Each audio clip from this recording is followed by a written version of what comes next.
तो hello friends, welcome back to our channel. आज हम बात करने वाले हैं काइनेमैटिक्स 1D का one shot. Okay, one shot मतलब अगर आप काइनेमैटिक्स का फुल लेक्चर्स देख चुके हो तो उसके रिवीजन के लिए वन शॉट वीडियो बनाया जाता है। ठीक है, वन शॉट वीडियो आपके लिए बहुत हेल्पफुल होता है क्योंकि इसमें आपका पूरा चैप्टर क्या हो जाएगा, रिवीजन हो जाएगा। ठीक है, तो उसके लिए आप सबसे पहले आप चैप्टर को अगर नहीं पढ़े तो मेरे चैप्टर के लेक्चर जाके देखो, और वो कहाँ मिलेंगे वो भी मैं बता देता हूँ। मेरे चैनल विजिट करके आप प्लेलिस्ट में चेक करना। प्लेलिस्ट का जो नाम है वो है जेई टॉपर। जेई टॉपर के दो सीरीज़ में चलाया हूँ। पहला सीरीज़ का नेम क्या है, फिजिक्स का जेई टॉपर है, और एक मैथ्स का जेई टॉपर है। ठीक है, आप दोनों में जाके विजिट करके मेरे चैनल पे काइनेमैटिक्स 1D के सारे वीडियो लेक्चर देख सकते हो। या फिर आपको प्लेलिस्ट खोजने में दिक्कत आ रही है तो आप सिंपली यूट्यूब में जाकर सर्च कर सकते हो kinematics 1D by junior IITian। Okay, आपका सिंपली पेज में आ जाएगा। ठीक है, तो पहले जाके उस लेक्चर्स को देखो, उसके बाद यहाँ पर 1D मोशन में हम वन शॉट कवर करेंगे। ठीक है, अगर आप देख चुके हो तो चलो स्टार्ट करते हैं। तो वन शॉट वीडियो स्टार्ट करते हैं। ठीक है, वन शॉट मतलब 1 घंटे या आधा घंटा में क्या होता है, काइनेमैटिक्स 1D में समाप्त कर दूंगा। स्टार्ट करें, चलो। तो बिना किसी देरी के हम काइनेमैटिक्स 1D स्टार्ट करते हैं। तो जैसे कि आप पहले काइनेमैटिक्स में लेक्चर्स देखे होंगे, तो मैं काइनेमैटिक्स में इंट्रो में क्या बताया था कि काइनेमैटिक्स एक ऐसा चैप्टर है जो मैकेनिक्स का आपका बेस है। ठीक है, मैकेनिक्स में आप क्या करता है, बेस तैयार करता है। अगर काइनेमैटिक्स नहीं पढ़े हो तो आपका मैकेनिक्स में क्या रहेगा, बेस स्ट्रांग नहीं रहेगा। ओके, तो मैकेनिक्स का बेस पोर्शन है। और काइनेमैटिक्स मतलब होता ही ये है कि काइनेमैटिक्स मतलब क्या होता है, इफेक्ट। काइनेमैटिक्स हमको पता क्या होता है, इफेक्ट पता होता है। इफेक्ट इज नोन बट क्या पता नहीं होता है, बट कॉज इज अननोन। हमको कॉज ही नहीं पता होता है काइनेमैटिक्स में। ठीक है, इफेक्ट हमको पता होता है, कौन कर रहा है क्या काम, मतलब डिस्प्लेसमेंट कितना दूरी का हो रहा है, क्या हो रहा है, कौन कर रही है हमको नहीं पता चलता है। जैसे जैसे आप यहाँ से लेकर के वहाँ तक गए गए आपको पता है कौन सा इफेक्ट हुआ, डिस्प्लेसमेंट किया, डिस्टेंस किया, लेकिन कौन किया भैया। आपको लग रहा हो कि मैन तो किया या पार्टिकल तो किया, नहीं, वो कॉज नहीं है। कॉज किस लिए, साइंटिफिकली मुझे प्रूव बताओ कॉज क्यों हुआ, उसके बारे में हमको काइनेमैटिक्स में पता नहीं होता है। ठीक है, इसी को बोलते हैं effect is known but cause is unknown. बात समझ में आ रही है। तो मैकेनिक्स जो पहला चैप्टर यही है, इसका डिस्कस करते हैं। जैसा कि इसका पहला जो टर्म आता है वो आता है हमारा डिस्टेंस। क्या आता है भैया, इसका पहला टर्म हमारा होता है डिस्टेंस। अब कोई बच्चे पूछे डिस्टेंस क्या है, डिस्टेंस का हिंदी सिंपली होता है शुद्ध भाषा में दूरी। ठीक है, दूरी मतलब क्या होता है, इसको डेफिनेशनली हम फॉलो करें तो actual length travel by the particle is called distance. ठीक है, actual length travel by a particle, उसी को हम क्या बोलते हैं, डिस्टेंस ट्रैवल बाय इट बोलते हैं। मतलब जितना एक्चुअल लेंथ पाथ ट्रैवल कर रहा है किसी पार्टिकल, उसी को हम क्या बोलेंगे, डिस्टेंस। बात समझ में आ रही है। कैसे, जैसे ये ए पॉइंट है, ये बी पॉइंट है, इसके बीच में 3 पाथ बनाए जा सकते हैं, या बहुत सारे आर्बिट्री पाथ बनाए जा सकते हैं। ठीक है, एक ये एक ये एक ये। कोई मुझसे पूछे डिस्टेंस कौन है, डिस्प्लेसमेंट कौन है, और हाँ बताओ डिस्टेंस कौन है, डिस्प्लेसमेंट कौन है, इसके बारे में हमको पता होना चाहिए। ठीक है, इसके बारे में बाद में डिस्कस करेंगे। सबसे पहले आप जान लो कि डिस्टेंस जो होता है वो एक्चुअल लेंथ होता है पाथ, जिस पाथ से आप जाते हो वो जो एक्चुअल पाथ है उसी को हम बोलते हैं क्या, डिस्टेंस, जिसका लेंथ होता है। इसका बात करें एसआई यूनिट क्या होता है, तो डिस्टेंस का हिसाब में हमारा एसआई यूनिट होता है मीटर।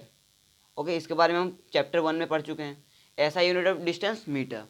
ठीक है, और डिस्टेंस कैसा क्वांटिटी है, स्केलर क्वांटिटी है, ये भी आप पढ़ चुके हैं। डिस्टेंस भाई साहब हमारा स्केलर क्वांटिटी है। ठीक है भैया, और ये होता है इट इज़ ऑलवेज पॉजिटिव, ये हमेशा पॉजिटिव होता है। ये मत मानना कि डिस्टेंस को नेगेटिव कर देना, ये हमेशा पॉजिटिव है क्योंकि ये स्केलर क्वांटिटी इसलिए पॉजिटिव है क्योंकि इसमें डायरेक्शन का कोई रोल अदा नहीं करता है। स्केलर क्वांटिटी का मतलब ही होता है क्या, ओनली मैग्नीट्यूड। इसको ओनली मैग्नीट्यूड की जरूरत होती है, ना कि डायरेक्शन की। बात जच रहा है, बात चमक रहा है ना भैया। सेकंड टॉपिक चले, तो ये बात हुआ डिस्टेंस के बारे में कुछ बेसिक आइडिया। अब बात करते हैं डिस्प्लेसमेंट के बारे में। डिस्प्लेसमेंट भाई साहब हमारा क्या होता है, तो जल्दी जल्दी चलो कवर करेंगे।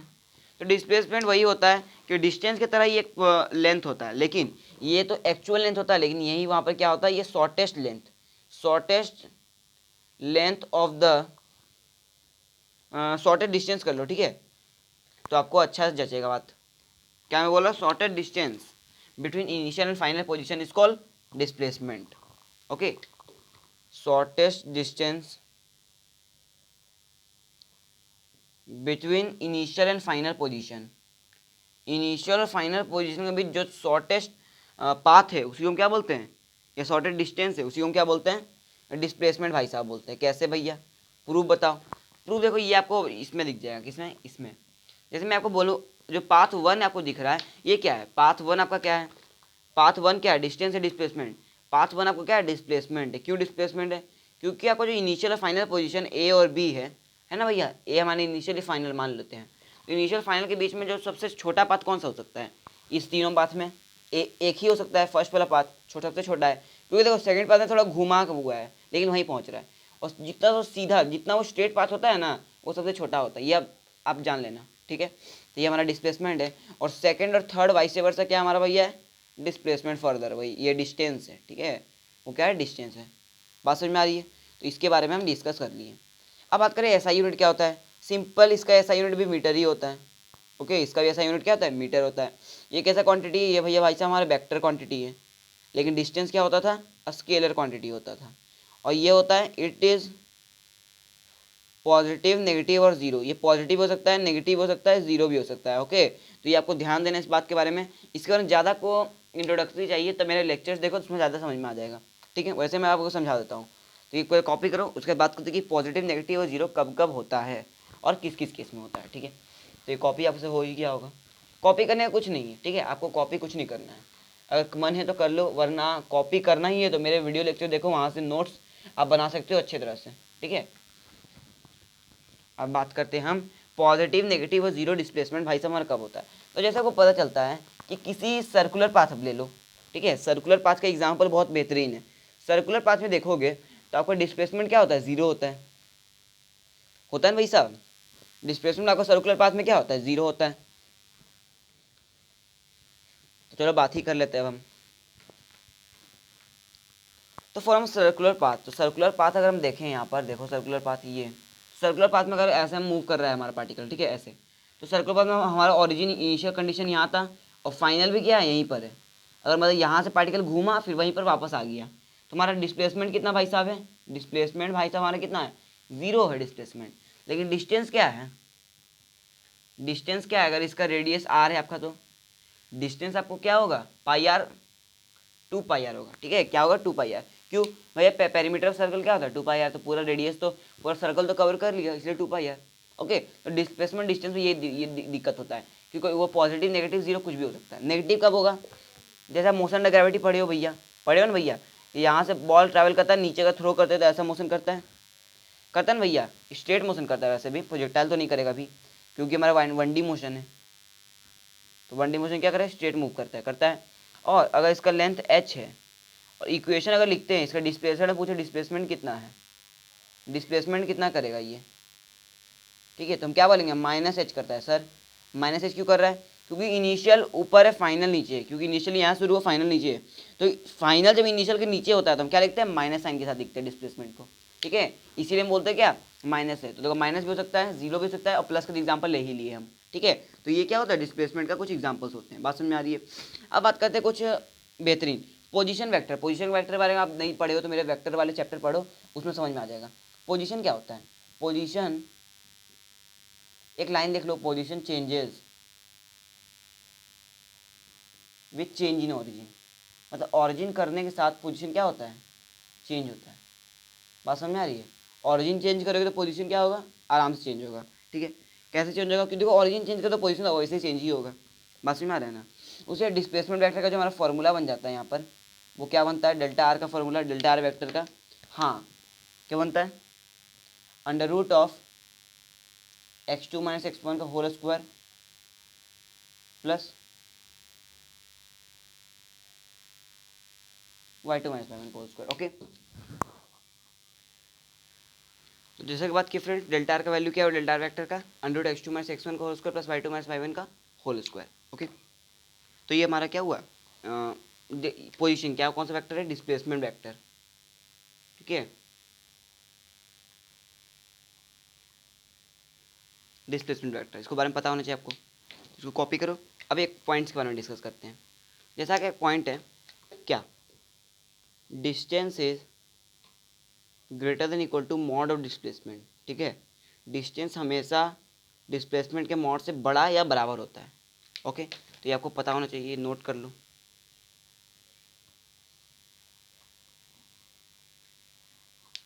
हो गया, बात समझ में आ रही है। तो ये डिस्प्लेसमेंट क्या थी, कहानी थी, बात समझ में आ गया। अब एंट्री करते किसमें, स्पीड में, ठीक है। तो कॉपी कर लो इसको, हो गया। चलो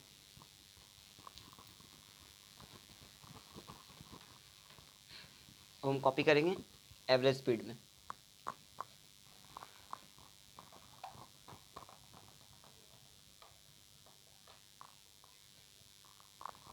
तो देखो स्पीड क्या क्या होता है। तो स्पीड जैसे कि दो टाइप्स का होता है, कौन कौन सा भैया? एक हमारा होता है इंस्टेंटेनियस स्पीड, एक होता है एवरेज स्पीड। कौन कौन स्पीड होता है? इंस्टेंटेनियस और एवरेज। तो देखो स्पीड हमारा दो काइंड्स का है, एवरेज, इंस्टेंटेनियस। ओके, एवरेज क्या होता है, इंस्टेंटेनियस क्या होता है?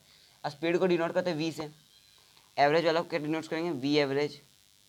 इंस्टेंटेनियस को वी इंस्ट से, वी इंस्टेंटेनियस से। ओके, ये आपको क्या हुआ? एवरेज स्पीड और types of average speed, distance speed हो गया। सबसे पहले बात करते हैं एवरेज स्पीड के बारे में। देखो एवरेज स्पीड क्या होता है। एवरेज स्पीड अगर देखोगे तो वैसे एवरेज स्पीड कुछ होता नहीं, इसका सिंपली फॉर्मूला क्या होता है? टोटल डिस्टेंस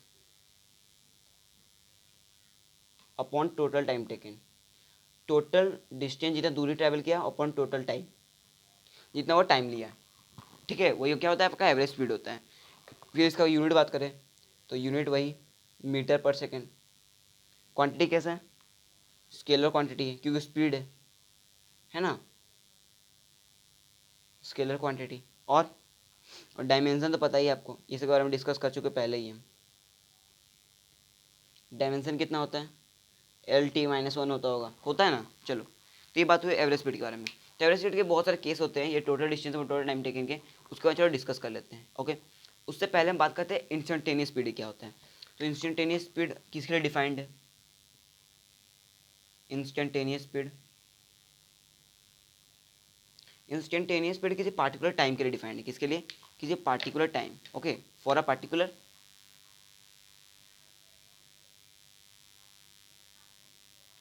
टाइम, किसी पार्टिकुलर टाइम के लिए क्या होता है? इंस्टेंटेनियस स्पीड को हम क्या बोलते हैं? डिफाइन करते हैं। एग्जाम्पल, इसका फॉर्मूला बताओ सर। इंस्टेंटेनियस मतलब किसी पार्टिकुलर टाइम, मतलब टाइम क्या होता है यहाँ पर? आपको टाइम जो होता है वो dt टाइम बन जाता है, बनता है ना भैया। टाइम इतना छोटा कि dt की तरह हम उसको ट्रीट करने लगे, dt की तरह ट्रीट करेंगे। तो वही हम यहाँ पर बात करें कि आपका जो इंस्टेंटेनियस स्पीड होगा उसका जो फॉर्मूला बन जाता है वो क्या बनता है? D by sorry D X by D T. क्या बन जाएगा? D X by D T. ये आपका फॉर्मूला किसका बन जाता है? इंस्टेंटेनियस स्पीड का। क्योंकि एक्स और टी इतना छोटा हो जाता है ना किसी पार्टिकुलर छोटे टाइम के लिए, आपको छोटे टाइम के लिए डी टी और छोटे डिस्टेंस के लिए डी एक्स। ओके, तो ये फॉर्मूला होता है इंस्टेंटेनियस का। इसका ज़्यादा यूज़ नहीं है, क्वेश्चन प्रॉब्लम में आएगा यूज़, लेकिन पहले हम एवरेज स्पीड के कुछ केसेस के बारे में बात करते हैं, ठीक है। चलो उसके बाद हम डिस्कस कर लेते हैं, पहले आप कॉपी कर लो। हो गया, चलो इसको इरेज कर देते हैं। अब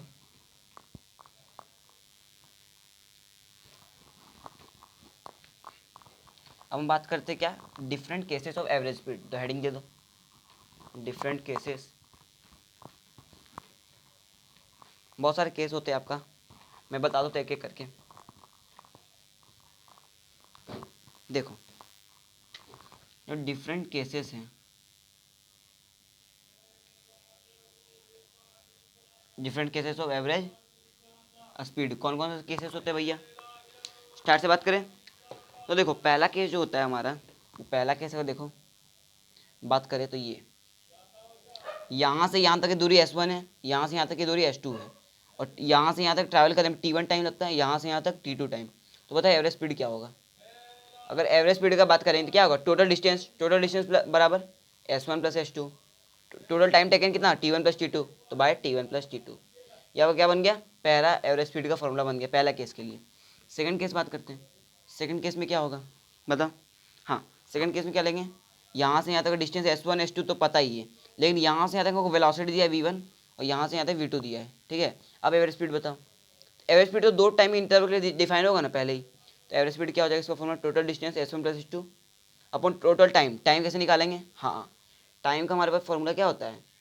डिस्टेंस अपॉन स्पीड होता है ना। तो T1 टाइम निकालेंगे तो S1 upon V1, T2 time निकालेंगे तो S2 अपॉन V2। लगा दो T1 प्लस T2 यहाँ करेंगे, करें टोटल डिस्टेंस और टोटल टाइम टेकन। तो T1 का वैल्यू तो हमको नहीं दिया है, तो T1 का वैल्यू हम यहाँ से निकाल सकते हैं। बताओ वैल्यू, बताओ क्या क्या पुट करें? एक का जगह S1 प्लस V1, एक S2 बाय v2 निकल जाएगा।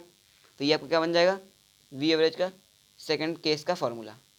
याद आपको नहीं करना है, कुछ याद नहीं करना है, सिर्फ आपको केस पता होना चाहिए क्या क्या है, ठीक है। तो कॉपी करो, थर्ड केस में बढ़ेंगे अब हम। हो गया, चलो अब बढ़ते हैं थर्ड केस में। तो ये दो केस तो आप डिस्कस कर लिए। तो ऐसे केस से क्वेश्चंस आते हैं, इसीलिए मैं बोल रहा हूँ केसेस जानना बहुत ज़रूरी है। ओके, तो फिजिक्स में पहले आप देख लो कहाँ से क्वेश्चन ओरिजिनेट होता है। ओके, वही सब टॉपिक पढ़ लो, ज़्यादा पढ़ने की जरूरत क्या है। तीसरा केस जो हमारा बन सकता है प्यारा सा, वो आपका जो कुछ केस बनेगा वो बनेगा कब, जब यहाँ से यहाँ तक की दूरी, यहाँ से यहाँ तक की दूरी एस, यहाँ से यहाँ तक भी एस ही है, मतलब दोनों इक्वल डिस्टेंस है। और फर्दर फर्दर क्या, यहाँ से यहाँ तक वेलोसिटी v1, यहाँ से v2। अब बताओ एवरेज स्पीड, तो एवरेज स्पीड यहाँ से निकालोगे तो भाई टोटल डिस्टेंस कितना हो जाएगा, S plus S, total distance अपन टोटल टाइम टेकन, वही s1/v1 प्लस s2/v2 रहेगा ना। लेकिन इसमें s1 की जगह s हो जाएगा क्योंकि डिस्टेंस दोनों का सेम है, और s2 की जगह s ही रह जाएगा क्योंकि दोनों का डिस्टेंस सेम है। तो यहाँ से आपको बनेगा, क्या बन जाएगा, 2s बाय, ये बन जाएगा v1 v2 sv1 plus sv2 बनेगा ना, यही ना बनेगा भैया, sv2 यहाँ बन जाएगा, यहाँ v1 बन जाएगा। इसको अगर फर्दर हम सॉल्व करेंगे तो आपको इक्वेशन बनेगा, बन जाएगा 2v1v2 अपॉन में v1 प्लस v2, ठीक है। ये आपका बन गया आंसर ऑफ एवरेज स्पीड, निकल गया। अब बात करते हैं अपने फोर्थ केस में। फोर्थ केस कैसे बन सकता है, हाँ फोर्थ केस वही, दोनों पार्टिकल के यहाँ से यहाँ तक टाइम दिया t1 t2 दिया है और वेलोसिटी दिया है v1 और v2। फिर बताए एवरेज स्पीड क्या निकल सकता है, एवरेज टोटल डिस्टेंस क्या निकालेंगे, total distance v1/t1 plus v2/t2 निकलेगा ना भैया। Total distance velocity into time, speed into time होता है डिस्टेंस, अपॉन में टोटल टाइम कितना आ गया t1 प्लस t2। तो यहाँ से आपको क्या फॉर्मूला क्या बन जाएगा, यही रहेगा फॉर्मूला, तो ये आपका एवरेज स्पीड बन गया। तो कैसे इतना फॉर्मूला याद करने की जरूरत क्या है भैया, आपको तो खसी बनाना चाहिए। एक फॉर्मूला सिंगल याद रखो, क्या, total distance for total time taken, याद रहेगा। अब इसी का एक स्पेशल केस होगा क्या, कि जब टाइम दोनों का सेम हो, ठीक है। इसमें है टी, यहाँ से यहाँ तक डालना टी टाइम, यहाँ से यहाँ तक भी टी टाइम लग रहा है, वेलोसिटी v1 v2 है। सिंपली आप क्या करोगे, आप टोटल डिस्टेंस कैसे निकालोगे, v1 into T plus v2 into T upon में t प्लस टी, 2t हो जाएगा ये ना। तो यहाँ पर फर्दर आपका आंसर बन जाएगा v1 प्लस v2/2। तो ये आपको एवरेज स्पीड बन जाएगा फर्दर। तो इतने सारे केस होते हैं किसके, एवरेज स्पीड के बारे में। और होते हैं कुछ क्वेश्चंस में एक केस आते हैं, उसको क्वेश्चन में आप समझ जाओगे। नहीं देखो, पहले मेरा वीडियो लेक्चर देखो, वहाँ पर मैं आपको उस केस के बारे में डिस्कस कराया हूँ, ठीक है। उसमें भी जरूरत नहीं उतना, तो ये पहले कॉपी करो। अब बढ़ते हैं हम वेलोसिटी के बारे में। तो स्पीड के बारे में खत्म हमारा कहानी। स्पीड के बारे में कहानी तो खत्म हो गई ना भैया, दोनों स्पीड पढ़ लिया, एवरेज और इंस्टेंटेनियस। जैसे कि आप देखें स्पीड में भी दो तरह होते हैं, स्पीड में होता है ना दो तरह का, एवरेज और इंस्टेंटेनियस। उसी तरह से वेलोसिटी भी दो तरह का होता है, कौन कौन सा, एवरेज और वेलोसिटी और इंस्टेंटेनियस वेलोसिटी। तो दोनों को चलो डिस्कस करते हैं। अब बात करेंगे अब हम एवरेज वेलोसिटी और इंस्टेंटेनियस वेलोसिटी। यहाँ पर हेडिंग दे दो, एवरेज एंड इंस्टेंटेनियस वेलोसिटी, ठीक है। तो एवरेज और इंस्टेंटेनियस वेलोसिटी क्या होता है, डेफिनेशन पे देख लो। वेलोसिटी, एवरेज वेलोसिटी का, वेलोसिटी कैसे क्वांटिटी, वेक्टर, तो इसलिए इस पर वेक्टर लगाएंगे। कैसा क्वांटिटी, दोनों वेक्टर क्वांटिटी है ना भैया, वेक्टर क्वांटिटी है। यूनिट कोई पूछे, यूनिट तो सेम रहेगा, मीटर पर सेकेंड, ठीक है, क्योंकि वेलोसिटी तो मीटर पर सेकेंड ही रहेगा। ओके, डायमेंशन भी सेम रहता है। तो एवरेज वेलोसिटी का फॉर्मूला क्या बनता है बता, हाँ क्या बनता है, चेंज इन पोजीशन अपॉन में क्या बनेगा, चेंज इन टाइम। क्या होता है, change in position upon change in time. या किसका डेफिनेशन है, एवरेज वेलोसिटी डेफिनेशन। तो याद रखना ये वाला डेफिनेशन है। इसका फॉर्मूला ही बनता है बहुत सारी जगह, ये एवरेज वेलोसिटी का डेफिनेशन हो गया। इसको अगर आप नोटेशन के फॉर्म में लिखोगे, इसी को एवरेज वेलोसिटी को क्या लिखोगे, चेंज इन पोजीशन, मतलब x final minus x initial, change in position upon change in time, क्या बनेगा, T final minus T initial, लिख सकते हैं। तो अब क्या बन गया, वही फॉर्मूला। तो इसको और चेंज क्या होता है, चेंज को हम रिप्रेजेंट करते हैं डेल्टा से, डेल्टा एक्स हो जाएगा। इसको भी चेंज को डेल्टा टी, चेंज को रिप्रेजेंट करते हैं भाई डेल्टा से। तो आपको किसका बन गया, एवरेज वेलोसिटी का फॉर्मूला बन गया, बन गया। यूनिट पता चली गया, डायमेंशन वही सेम होता है, किसके द्वारा, डायमेंशन आपका सेम होता है LT-1। ओके चलो, तो ये बात हो गई हमारा एवरेज वेलोसिटी के बारे में। अब बात करते हैं इंस्टेंटेनियस वेलोसिटी। इंस्टेंटेनियस वेलोसिटी में कोई चेंज नहीं आता है, सिंपली क्या आएगा भैया, दोबारा इंस्टेंटेनियस है। इंस्टेंटेनियस किसके लिए डिफाइंड है भैया, हाँ किसी छोटे से टाइम के लिए, मतलब जैसे हम एवरेज के लिए बात कर रहे थे delta x upon delta T कर रहे थे ना, वहीं पर इंस्टेंटेनियस क्या होगा, जो डेल्टा टी है चेंज इतना छोटा हो जाएगा, जीरो के बराबर हो जाता है, क्योंकि किसी पार्टिकुलर टाइम के लिए बात करते तो चेंज क्या होगा, जीरो के बराबर हो जाएगा। जीरो को टेंड करता है तो आपको आंसर क्या आ जाएगा, D X by D T. इतना छोटा हो जाता है कि डी लगाना पड़ जाता है, ठीक है। तो आपको इंस्टेंटेनियस का फॉर्मूला बन जाएगा, जैसा कि आप पढ़े थे भैया ना, पढ़े थे भैया, आप पढ़े थे स्पीड में ऐसा D X by D T, लेकिन वहाँ एक्स क्या रहता है, डिस्टेंस रहता है, यहाँ पर डिस्प्लेसमेंट रहता है ना। तो यह डिफरेंस है किसके बना, यहाँ पर वेक्टर लगा देना, क्योंकि displacement is the vector quantity. बात समझ में आ रहा है, ऐसे आप चेंज लगा सकते हो गया, बात समझ में आ रहा है। अब बात करें डायरेक्शन ऑफ एवरेज और इंस्टेंटेनियस वेलोसिटी क्या क्या होता है, डायरेक्शन के बारे में डिस्कस कर लेंगे। चलो डायरेक्शन का चलो डिस्कस कर लेते हैं। तो डायरेक्शन जैसे आपको एवरेज लग रहा है, एवरेज किसके लिए डिफाइंड है भैया, हाँ एवरेज आपका डिफाइंड है 2 पॉइंट के लिए, 2 पॉइंट के डिफाइंड है, इनिशियल और फाइनल, फाइनल और इनिशियल का डिफाइंड है, और इंस्टेंटेनियस किसी पार्टिकुलर टाइम के लिए डिफाइंड है। तो आपको डायरेक्शन तो आपको ऐसे ही दिख रहा होगा, समझ में तो आ ही रहा होगा, लेकिन एक बार हमको समझना जरूरी है, ठीक है, क्योंकि बेस अगर आपका स्ट्रांग नहीं है तो आगे जाके आपका मैकेनिक्स में बहुत दिक्कत आने वाला है, ठीक है। इसलिए आपको काइनेमेटिक्स ही ऐसा चैप्टर है जो आपको IIT JEE के प्रिपरेशन में क्या होता है, आपका रोल अदा करता है कि आप कितने पानी में हो, ठीक है। चलो अब बात करते हैं डायरेक्शन। तो अगर बात करें direction of average velocity direction क्या होगा, क्योंकि स्पीड का तो डायरेक्शन हम निकालेंगे नहीं, क्यों, क्योंकि स्पीड क्या है, वेक्टर क्वांटिटी थोड़ी है, वेक्टर क्वांटिटी के लिए सिर्फ डायरेक्शन निकालते हैं ना भैया। तो एवरेज वेलोसिटी डायरेक्शन, हाँ from initial to final position, है ना, इनिशियल से लेकर के फाइनल पोजीशन में आपको इसका डायरेक्शन होता है, ओके। तो ये आपको याद रखना है। और डायरेक्शन ऑफ अगर इंस्टेंटेनियस वेलोसिटी कोई पूछ ले तो भैया कि डायरेक्शन ऑफ इंस्टेंटेनियस वेलोसिटी हमको बता दो, इसको इंस्टेंटेनियस लिखिए, इंस्ट को, ठीक है, इंस्टेंटेनियस है, कोई बताओ भैया। तो डायरेक्शन इंस्टेंटेनियस वेलोसिटी कोई किसी पार्टिकुलर टाइम के लिए होता है डिफाइंड। तो इसका हम क्या निकाल सकते हैं, टेंजेंट, क्या निकालेंगे हम, tangent of a particular time, ठीक है, पार्टिकुलर टाइम के लिए वहाँ पर टेंजेंट निकाल दो, आपका बन जाएगा डायरेक्शन। तो इसके बारे में अगर डिस्कस करना है तो क्वेश्चन पे लगाना पड़ेगा, और क्वेश्चन लगाने से पहले मेरे लेक्चर देखना पड़ेगा, तभी आपको अच्छे तरह समझ में आएगा, ठीक है, क्योंकि ये आपको वन शॉट इसमें समझाना, उतना टाइम वेस्ट करना नहीं है, ठीक है। तो ये बात हुई कुछ डायरेक्शन के बारे में। अब आगे बढ़े तो आगे बात करते हैं क्या, कि एक हम थिंग्स बताए थे, क्या नोट करने का बात क्या है, नोट करने का बात बताया था, हाँ क्या बताया था, कि पार्टिकल का वेलोसिटी कब, मतलब पार्टिकल कब पलटता है, कि जैसे कभी कभी आप देखते हो कि कोई पार्टिकल आगे जा रहा है, फिर वापस क्या हो गया, पलट के यहाँ पर आ गया ना। तो क्या, क्यों पलटा भैया, पलटने का कंडीशन क्या है, वो आपको पता होना चाहिए। तो या लिख लो, जब पार्टिकल पलटता है, हिंदी में लिखना भैया, जब पार्टिकल पलटेगा तब वेलोसिटी क्या होता है भैया, जीरो हो जाता है। मतलब ये कब पलटा है, जब वेलोसिटी इसका क्या होगा, जीरो होगा, तभी पार्टिकल पलटेगा, वरना नहीं पलटेगा, ठीक है। तो पार्टिकल पलटने का कंडीशन क्या आपका दिया हुआ है, जब वेलोसिटी जीरो होता है किसी पार्टिकल का, तभी पार्टिकल क्या होता है, पलट जाएगा, मतलब अपना डायरेक्शन चेंज कर लेता है, ठीक है। डायरेक्शन क्या करता है, चेंज करता है। बात समझ में आ रही है, बात समझ में आ रही है। तो ये आपका हुआ पलटने का कंडीशन का कुछ केस हो गया। तो अब बात करते हैं, हमारा स्पीड हो गया, वेलोसिटी हो गया, अब बात करते हैं एक्सीलरेशन के बारे में, ठीक है। तो इसको कॉपी कर लो ना, मैं क्वेश्चन एक भी नहीं करने वाला हूँ इसमें वन शॉट वाले वीडियो में, क्योंकि हम इस कंडीशन में क्या बात कर रहे हैं, ये इस वीडियो में हम ओनली कंसेप्ट क्लियर कर रहे हैं, ओके। क्वेश्चन करना है और अच्छे समझना है तो मेरे वीडियो लेक्चर देखने पड़ेंगे, ठीक है। मैं इसलिए बार बार बोल रहा हूँ आपको कि आपको कभी भी दिमाग ना लगाना पड़े कि सर इतना आधा क्यों पढ़ा रहे हैं, मतलब पूरा कंडीशन नहीं लगा रहे, क्वेश्चन से समझा नहीं रहे, तो उसी वहीं पर समझ में आएगा आपको, ठीक है। यहाँ पर वन शॉट वीडियो में मुझे वन घंटा में क्या करना, ख़त्म करना पड़ता है, 1 आवर में। तो अगर बात करें एक्सीलरेशन के बारे में, तो एक्सीलरेशन को डिनोट किससे करते हैं भैया, हाँ भैया, एक्सीलरेशन कैसा क्वांटिटी है, सबसे बात वेक्टर क्वांटिटी, एक्सीलरेशन ऐसे ए से डिनोट करते हैं, ए वेक्टर। ये कैसे क्वांटिटी, जैसे मैं बताया वेक्टर क्वांटिटी है, ओके, वेक्टर क्वांटिटी। यूनिट क्या होता है, यूनिट वही मीटर पर सेकंड स्क्वायर, इसके बारे में डिस्कस कर चुके हैं पहले भी। वही ऐसे ही एक्सीलरेशन क्या होता है, 2 तरह का होता है, एवरेज और इंस्टेंटेनियस, ठीक है। तो सबसे पहले बात करते हैं एवरेज, सब एवरेज और इंस्टेंटेनियस के बराबर।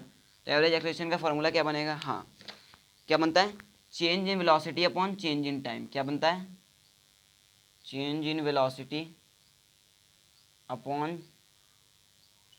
Change in time.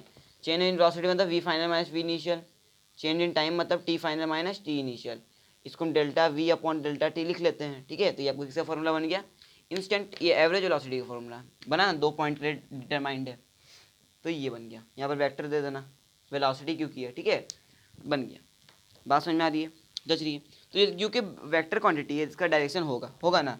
तो हम बात करें एवरेज वेलोसिटी का डायरेक्शन क्या होता है, डायरेक्शन ऑफ एवरेज वेलोसिटी कोई पूछ ले तो हाँ, डायरेक्शन ऑफ एवरेज वेलोसिटी क्या है, देखो आपको फॉर्मूला से लग रहा है कि वेक्टर किसके इक्वल आ रहा है, चेंज इन वेलोसिटी के। तो डायरेक्शन क्या होता है, same as of change in velocity, मतलब चेंज इन वेलोसिटी का जो डायरेक्शन रहेगा वही आपको क्या होगा, एक्सेलरेशन का भी डायरेक्शन रहता है, ठीक है। ये आप लिख लोगे। तो एक्सेलरेशन का दो टर्म हमको बहुत काम आएगा क्वेश्चन के दौरान, कौन कौन सा भैया, एक्सेलरेशन, ये रिटार्डेशन और डिसेलरेशन आता है ना। कौन कौन सा टर्म भैया, रिटार्डेशन या फिर डिसेलरेशन, इसके बारे में डिस्कस कर चुके हैं। क्वेश्चन अगर करे हो आप तो बिना क्वेश्चन करे तो आप वन शॉट का वीडियो देखोगे नहीं, ये तो मुझे पक्का भरोसा है। तो रिटार्डेशन डिसेलरेशन मतलब होता क्या है, हाँ, रिटार्डेशन डिसेलरेशन मतलब होता है कि क्या, कि वेलोसिटी इज डिक्रीजिंग, ठीक है, वेलोसिटी क्या हो रहा है, डिक्रीज होता है। बात समझ में आ रही है, इसका मतलब होता है यही रिटार्डेशन और डिसेलरेशन मतलब, ठीक है। और वेलोसिटी डिक्रीज कब होता है, velocity decreases when, velocity decreases कब डिक्रीज होता है भैया, velocity decreases when the direction of, कब डिक्रीज होता है, the direction of acceleration and velocity is opposite to each other. और जब दोनों का डायरेक्शन क्या होगा, अपोजिट होगा ईच अदर के, अब अपने आप, तो क्या होगा, उनका वेलोसिटी क्या होगा, डिक्रीज होता है। और जब सेम डायरेक्शन में रहता है दोनों, तो क्या होता है, इंक्रीज होता है। बात समझ में आ रही है। तो ये कंडीशन आपको क्या हुआ, इंक्रीज और डिक्रीज का। कैसे एग्जांपल लेते हैं, एग्जांपल कैसे, ये कंडीशन ले लो, ये कंडीशन ले लो, इसमें वेलोसिटी एक्सेलरेशन देख लो, इसमें वेलोसिटी एक्सेलरेशन देख लो। देखो इस कंडीशन क्या है, दोनों का डायरेक्शन सेम है, तो क्या होगा भैया, यहाँ इंक्रीज होगा वेलोसिटी, इंक्रीज होगा ना। यहाँ पर देखो अपोजिट है तो क्या होगा, डिक्रीज होगा ना। तो ये कंडीशन होता है किसका, आपका कब इंक्रीज होगा कब डिक्रीज होगा आपका वेलोसिटी, ठीक है। तो ये तो बात हुई एवरेज एक्सेलरेशन की। अब बात करते हैं इंस्टेंटेनियस। तो इंस्टेंटेनियस वही बात होगा जैसे हम पहले से बात करते आ रहे हैं कि टाइम इतना छोटा रहता है कि इसको हम क्या ट्रीट करने लगते हैं, dt ट्रीट करने लगते हैं, ठीक है। चेंज इतना छोटा हो जाता है कि उसको टेंड्स किसको करता है, जीरो को टेंड करता है। तो बात करते हैं अब इंस्टेंटेनियस का वही फॉर्मूला बस। तो हम आप ज़्यादा दूर नहीं है अपना मोशन अंडर ग्रेविटी के, ठीक है, क्योंकि मोशन काइनेमेटिक्स में यही इंपॉर्टेंट चैप्टर काइनेमेटिक्स 1D में, मोशन अंडर ग्रेविटी और एक ग्राफ थ्योरी। बात समझ में आ रही है। तो ग्राफ थ्योरी का उतना डिस्कस हम करेंगे नहीं, क्योंकि वन शॉट वीडियो में हम उतना डिस्कस कर नहीं पाएंगे, क्योंकि ग्राफ थ्योरी समझाने में आपको मुझे 1 घंटा लगता है, 1 आवर।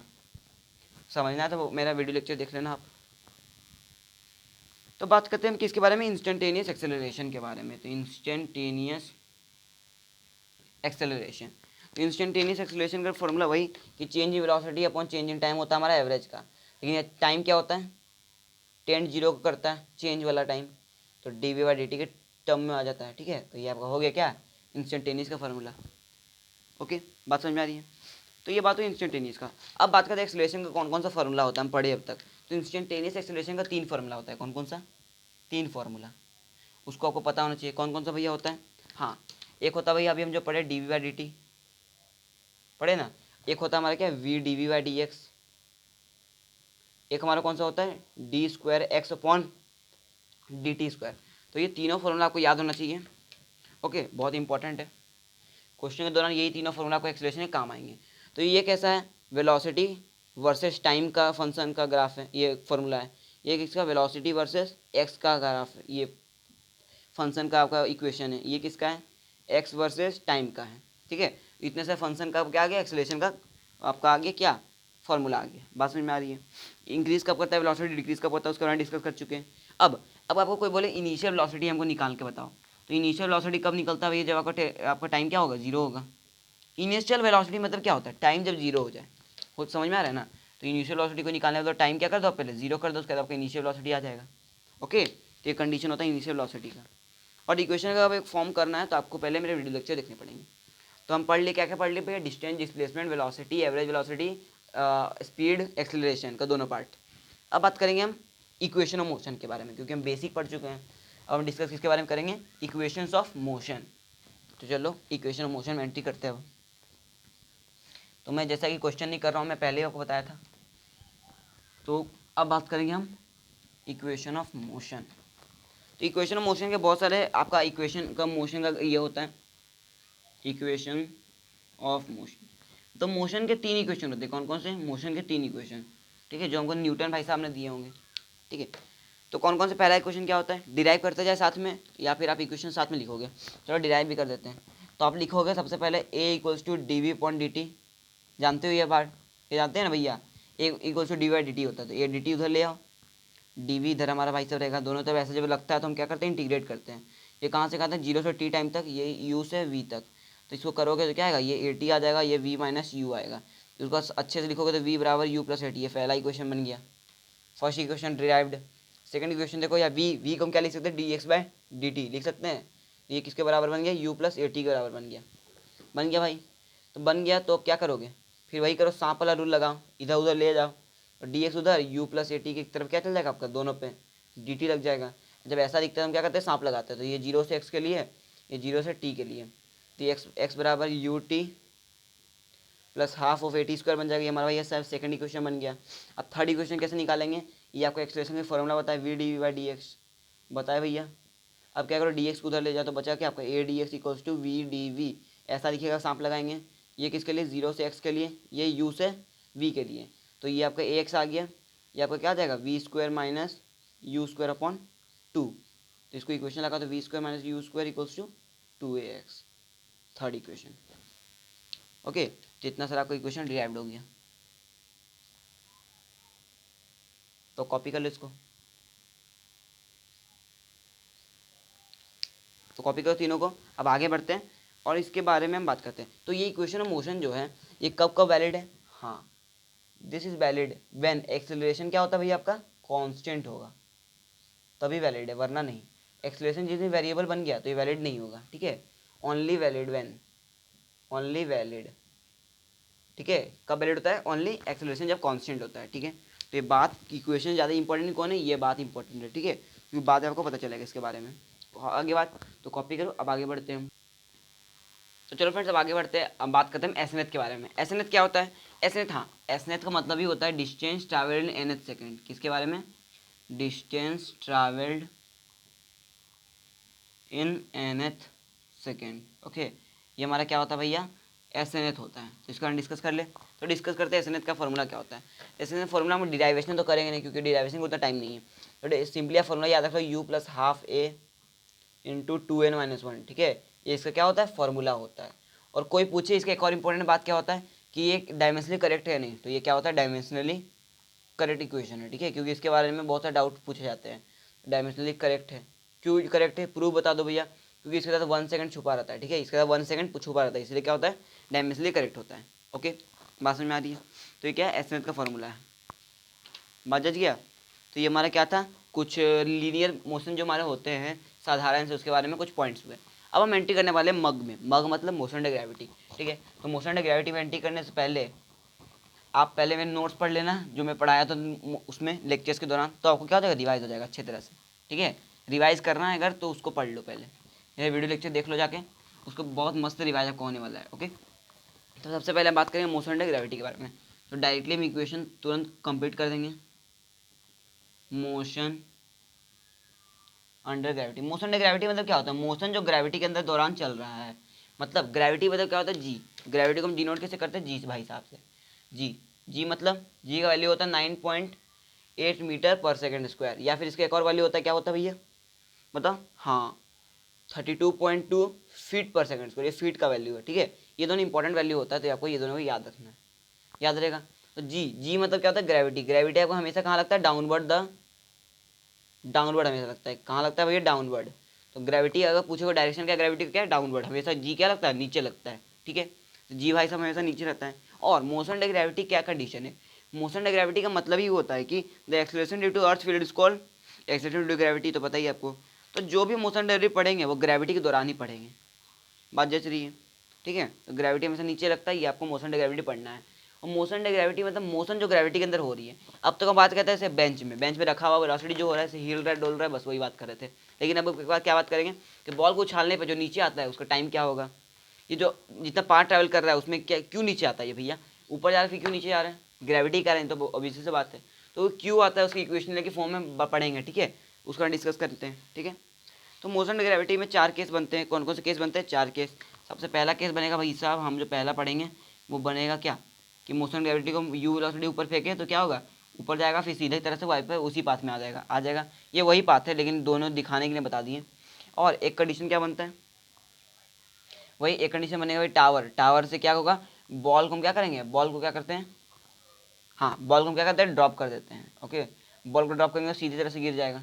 ओके, और एक और कंडीशन क्या होता है, वही टावर से क्या करेंगे, बॉल को क्या करेंगे, ऊपर थ्रो करते हैं। ऊपर, हाँ ऐसा ऊपर नहीं, टेंजेंशियल ऊपर नहीं, मतलब हॉरिजॉन्टली ऊपर, वर्टिकली ऊपर आपको थ्रो करेंगे ऐसे करके। यू वेलोसिटी ये क्या है, ऊपर जाएगा फिर वापस नीचे आ जाता है। ये एक कंडीशन है। और चौथा कंडीशन क्या होता है, वही टावर से हम क्या करेंगे, टावर जाएंगे, अब बॉल को क्या करेंगे, ये ऊपर थ्रो किया, अब क्या करते हैं डायरेक्टली बॉल को तो नीचे थ्रो करते हैं, नीचे यूज थ्रो करना डायरेक्टली नीचे जाएगा ना। ये सब कंडीशन किसके लिए होते हैं, मोशन एंड ग्रेविटी के 4 कंडीशन होते हैं। इसके बारे में अभी पढ़ने वाले हैं, पढ़े और चारों की इक्वेशन डिराइव करेंगे, कर ले। चलो तो कॉपी करो।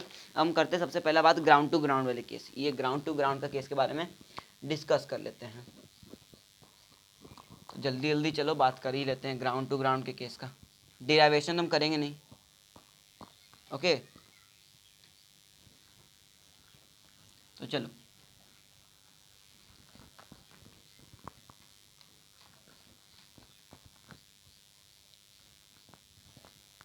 अब हेडिंग दे दो motion and gravity, MUJ short में लिख देना और ऐसे घेरा बना दो और फर्स्ट में लिख दो क्या, ग्राउंड टू ग्राउंड।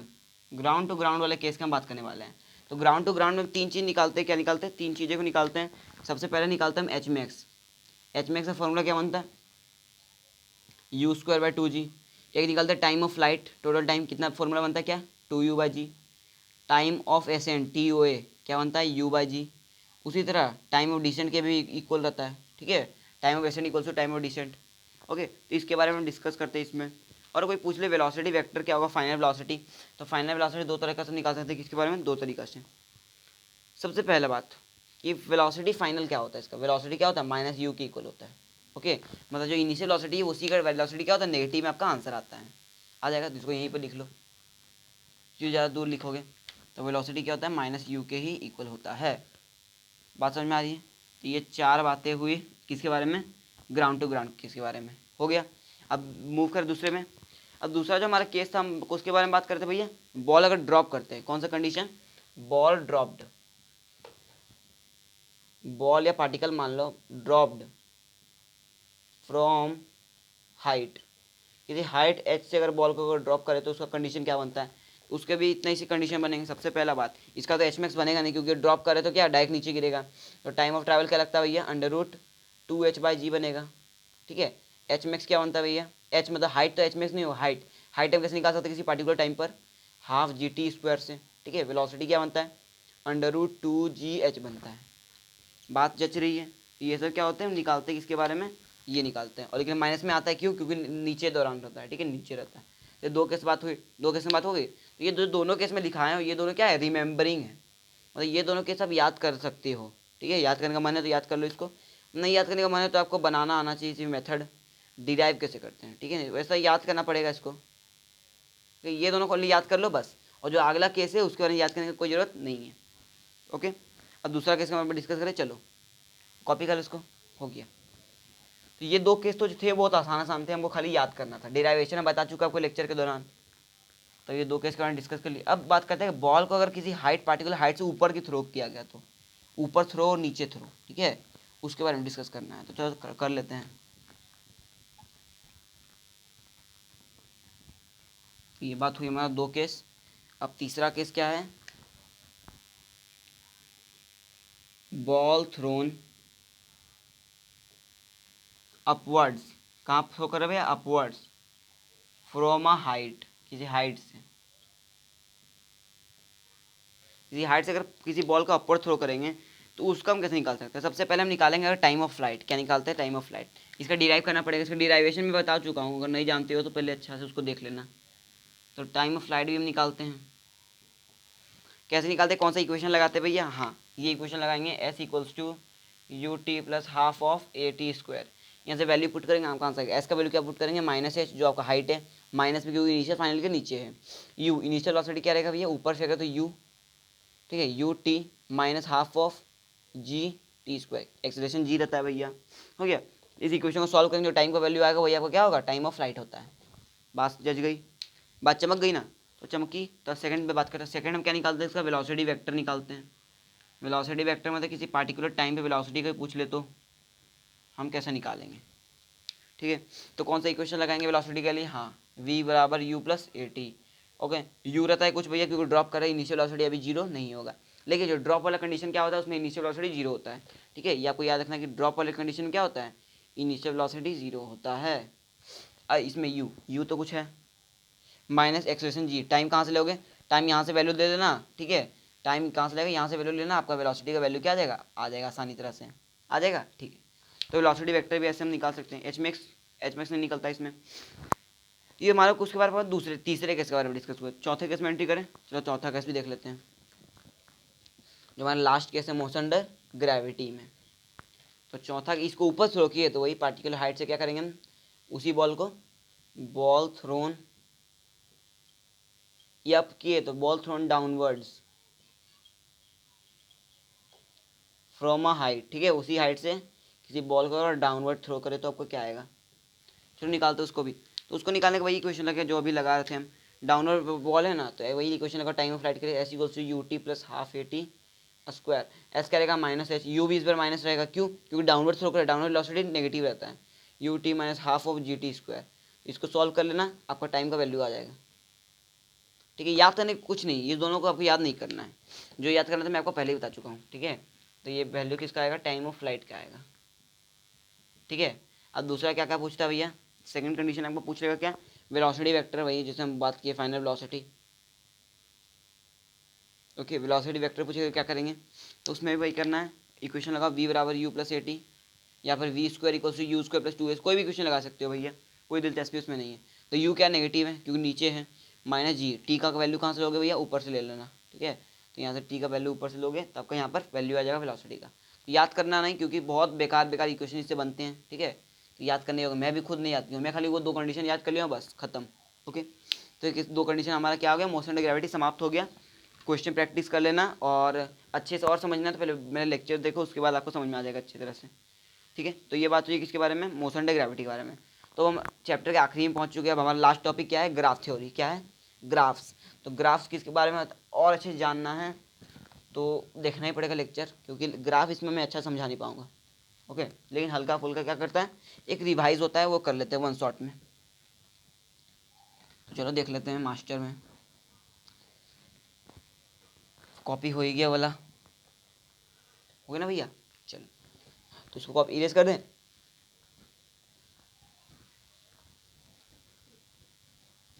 इसको इरेज कर देता हूँ मैं, चलो।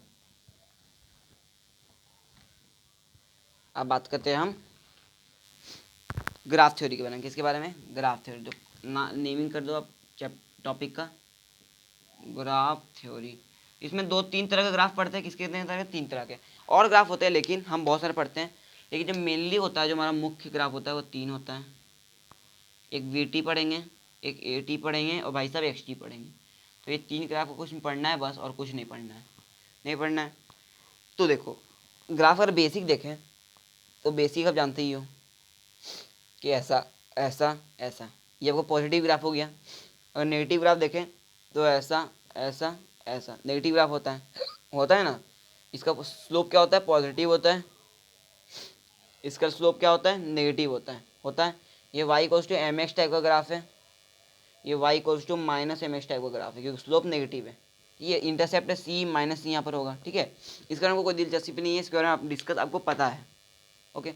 तो ग्राफ तो हम बात नहीं करेंगे, लेकिन हम उसके स्लोप व्लोप के बारे में डिस्कस कर लेंगे, ठीक है। एक आध दो ग्राफ लिख लेंगे बस। चलो डिस्कस कर लेते हैं उसके बारे में। ये तो बेसिक था, आपको पता है ग्राफ के बारे में, पता है ना भैया। चलो अब बात करते हैं स्लोप एरिया क्या क्या होता है ग्राफ के बारे में। तो ये देख लो एक बार कि स्लोप ऑफ वीटी ग्राफ क्या होगा, एरिया ऑफ वीटी ग्राफ क्या होता है, ओके। उसी तरह से slope of X T graph क्या होता है, यह बहुत इंपॉर्टेंट है, ठीक है। Area of X T graph क्या होता है,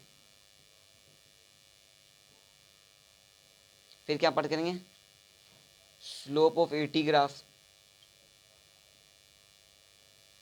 area of A T graph, तो इसके बारे में चलो डिस्कस कर लेते हैं, ठीक है।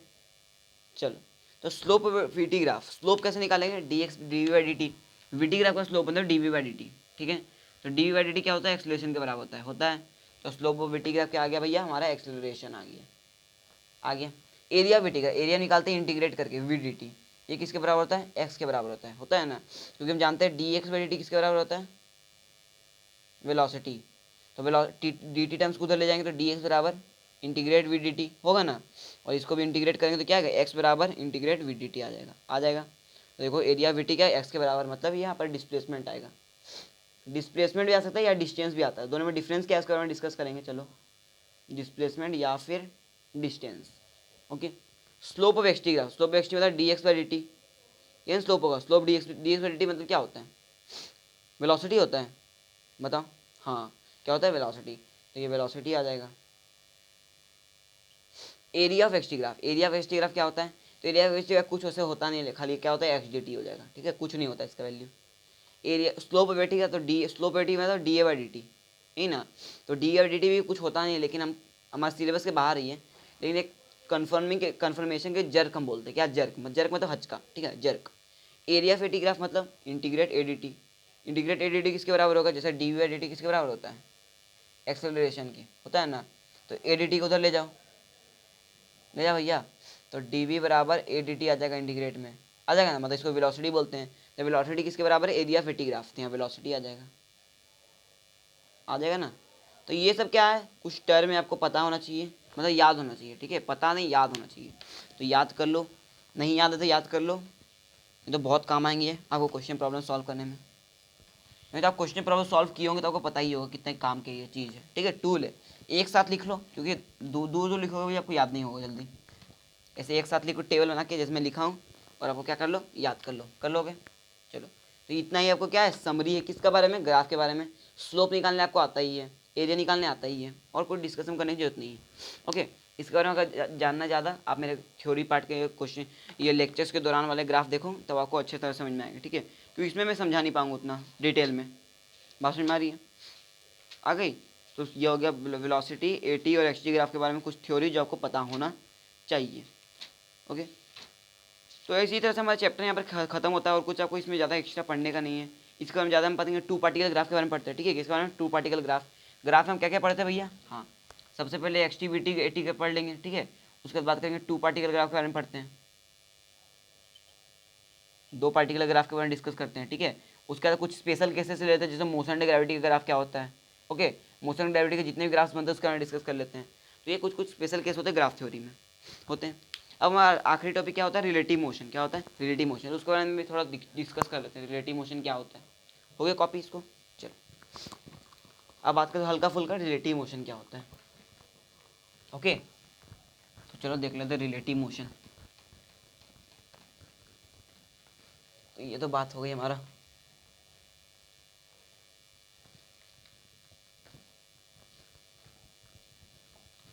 तो रिलेटिव मोशन मतलब क्या होता है, किसी की रिलेटिव बात करें ना। तो रिलेटिव मोशन से पहले आपको सबसे पहले बेसिक वो पता चाहिए जाता है, क्या होता है भैया, frame of reference. Frame of reference क्या होता है, तो फ्रेम ऑफ रेफरेंस असल में दो तरह का होता है, कौन कौन से, पहला और दूसरा। पहला फ्रेम ऑफ रेफरेंस होता है भैया इनर्शियल फ्रेम, दूसरा होता है नॉन इनर्शियल। इनर्शियल और नॉन इनर्शियल में डिफरेंस क्या है, इनर्शियल में क्या होता है और नॉन इनर्शियल में क्या होता है, मुझे बता दो। हाँ, इनर्शियल में क्या होता है, आपका एक्सेलरेशन क्या होता है, कांस्टेंट होता है। एक्सेलरेशन जब कांस्टेंट होता है, वेलोसिटी क्या होता है, वेलोसिटी एक्सेलरेशन कांस्टेंट नहीं, एक्सेलरेशन आपका जीरो रहता है, कांस्टेंट नहीं रहता लेना। एक्सेलरेशन जब जीरो है, एक्सेलरेशन जीरो मतलब वेलोसिटी कांस्टेंट, ठीक है। तो ये जब कंडीशन है तो आपको कौन सा फ्रेम है, आप बोलोगे हम इनर्शियल फ्रेम में है। और जब आपका acceleration not equal to zero है, ना कि वेलोसिटी कांस्टेंट है, तो ये क्या होगा, आपका नॉन इनर्शियल फ्रेम बन जाएगा, ठीक है। इस कंडीशन में रेस्ट का भी सिचुएशन आता है, ओके।